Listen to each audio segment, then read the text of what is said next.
Good morning! Nandito kami sa Luxembourg. Luxembourg is part of European Union. Kaya kung may resident ID ka, pwede kang mamasyal dito ng walang visa. At napag-alaman ko, ang public transportation ng Luxembourg ay free sa lahat ng locals and tourists. One-day tour, pwede mo nang malibot ang buong Luxembourg. Maliit lang ito na Katulad bansa. Din siya ng ibang bansa dito sa Europe. Nakaranas siya ng World War II. Kaya makikita mo yung mga ruined fortified walls and citadels. Ang currency nila ay euro at medyo may kamahalan din ang mga bilihin. Compared to other countries na mura lang ang bilihin. At napansin ko din na ang mga turista ay napakarami na mostly ay mga senior citizen o yung mga retired na at ini-enjoy na lang nila ang kanilang buhay. Maganda din ang Luxembourg. Sa aking pagre-research, 1,000 lang ang Filipino na naninirahan dito compared to EU countries. There are 3 languages they are spoken: French, German, and English. Especially for young generations, they speak English. It's not hard to communicate as well in public places. Especially as of today that we have an internet and can translate in any application that is for free. Luxembourg is one of the wealthiest countries in the world, even if it is very small. Luxembourg borders are France, Germany, and Belgium. Cost of living is very high, especially in housing and living expenses.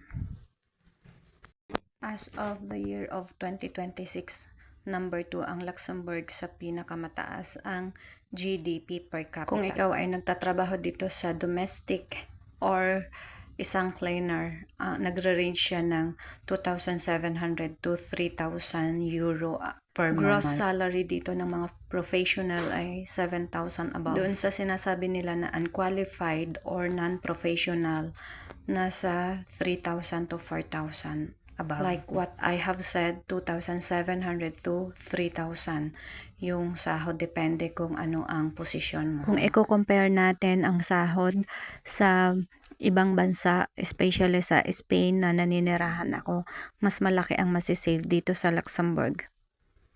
Sa domestic, ang sahod nila ay 2,700 to 3,000. At sa Spain naman ay 1,200 plus ang basic.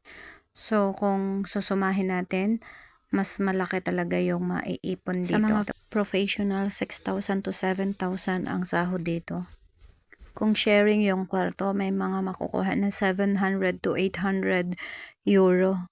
At yung transportation at pagkain, kung susumahin natin, mas malaki, 7 to 800 euros ang masisave dito sa Luxembourg kapag dito ka May mga pathway din sila para makakuha ka ng citizenship. If you are working here in Luxembourg legally, you can acquire citizenship after 5 years. Kailangan mong aralin ang kanilang lengguwahe at maipasa ang exam para maging citizen dito.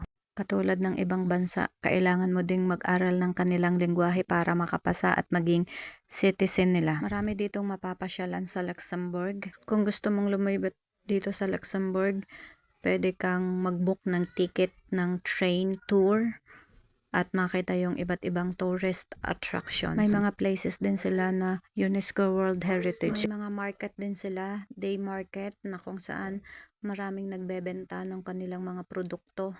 Katulad ng mga vegetables and fruits. May shops na nagbebenta ng mga antiques, bronze, silver, na kung ano-anong mga gamit na pinaglumaan.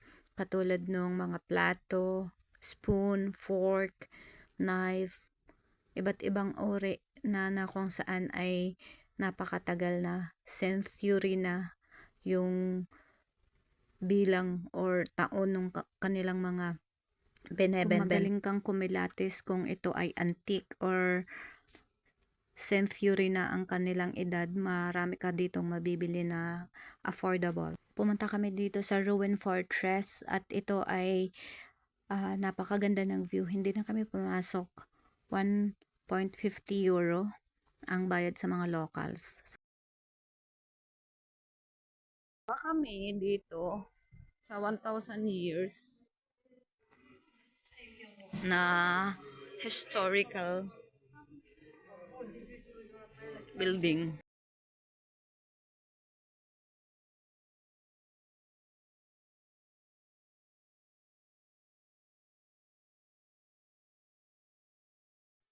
Luxembourg City fortified walls are more than 100 years. From 13th to 14th century, Luxembourg citadels expanded towers and walls and defensive structures. This is one of the most important historical site in Luxembourg as of today.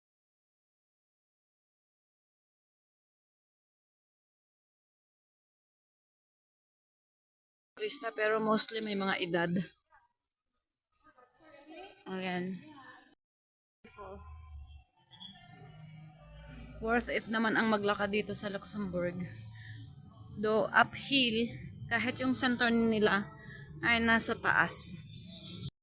May mga turista na medyo may edad na. So mostly talaga ang mga nagbabakasyon ay retired. Kundi yung mga bata-bata pa. Yan. It's nice having holiday. Ang language nila ay French, pero sa mga bata nakakapagsalita sila ng English, especially sa tourist spot. Marami doong pwede mong pagtatungan. Gumagala pa rin kami, andito pa rin, so tara, gala ako kayo. Cream. Coffee and ice cream. Klo din pala dito. Ayan o. Cool din yung water dito. So, ayan. Pwede ka mag-refill. Talagang turista din dito kahit ito'y maliit na lugar. So, perfect yung weather para sa amin. Triumph pala dito oh. Oh, nice. Wala ko pipitsugin lang itong mga ano pero ang tagal pala niya. O, diba? Kala ko parang mga networking lang siya na katulad ng Avon. Pero isa siya pala sa magandang quality.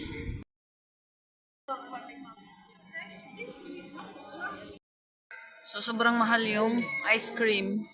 One scoop is 7 euro. Nag-check sila ng bread. Ayan, baka bumili siya.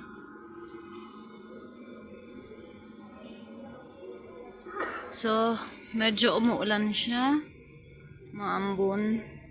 Pero carry lang. Auto na mga shops. Clothing. Gabi namin pinuntahan. So, super tahimik ito kasi close na kagabi. Ngayon ay busy. Ay, nice. Super nice.